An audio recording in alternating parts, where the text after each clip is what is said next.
राजधानी दिल्ली के south west जिले से एक ऐसी चौंकाने वाली खबर सामने आई है जिसने पुलिस महकमे पर सवाल खड़े कर दिए हैं। दरअसल गत दिनों 9 तारीख को मुनिरका क्षेत्र में एक वारदात घटी थी जिसमें नेपाल के रहने वाले एक शख्स जिसका नाम प्रकाश है उसका मर्डर कर दिया गया था। मर्डर उसी के एक साथी ने किया था और जिस वक्त ये मर्डर हुआ था उस वक्त वहां पर तकरीबन 2 किलोग्राम हीरोइन यानी कि ड्रग्स बरामद हुई थी। इस 2 किलोग्राम हीरोइन की कीमत अंतर्राष्ट्रीय बाजार में तकरीबन 2.5 करोड़ रुपए है। हैरानी इस बात की है कि ये ड्रग्स अचानक गायब हो जाती है।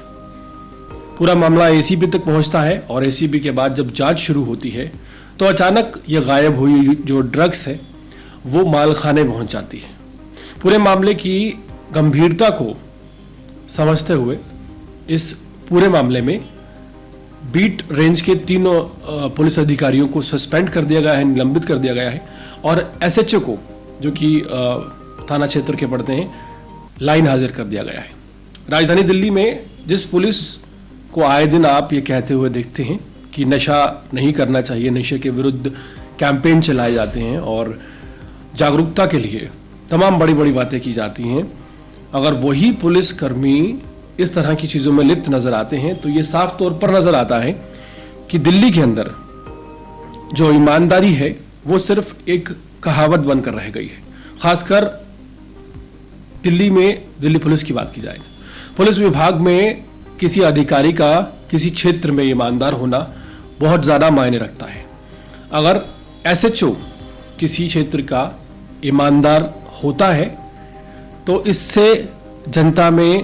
पुलिस के प्रति सम्मान की भावना बढ़ती है, अपराध कम होता है। लेकिन इसके उलट अगर कोई ऐसा एसएचओ हो जो काफ़ी ज़्यादा बेईमान हो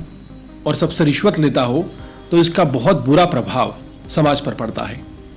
क्योंकि अगर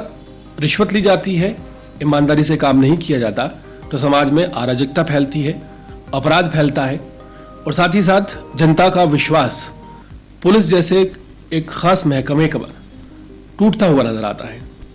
यहाँ पर दिल्ली पुलिस की अगर बात की जाए तो दिल्ली पुलिस का एक क्षेत्र का जो थाना प्रभारी होता है, जिसे एसएचओ कहा जाता है, उसका ईमानदार होना बहुत ज़्यादा ज़रूरी है। और हैरानी तब होती है जब राजधानी दिल्ली के साउथ वेस्ट एरिया जैसे इलाके से खबर सामने आती है कि एक एसएचओ को लाइन हाजिर कर लिया गया है क्योंकि 2.5 करोड़ रुपए की ड्रग्स अचानक गायब हो जाती है और फिर मिल जाती है। पूरे मामले में एक तरफ उच्च अधिकारियों की सराहना करनी होगी कि वो पूरे मामले की गंभीरता से जांच कर रहे हैं, वहीं दूसरी तरफ दिल्ली पुलिस पर जो सवाल आए दिन उठते हैं ये गंभीर विषय हैं। दिल्ली में भ्रष्टाचार जितनी तेजी से बढ़ रहा है उतनी ही तेजी से अराजकता बढ़ती हुई नजर आ रही है और ये जो हालिया मामला है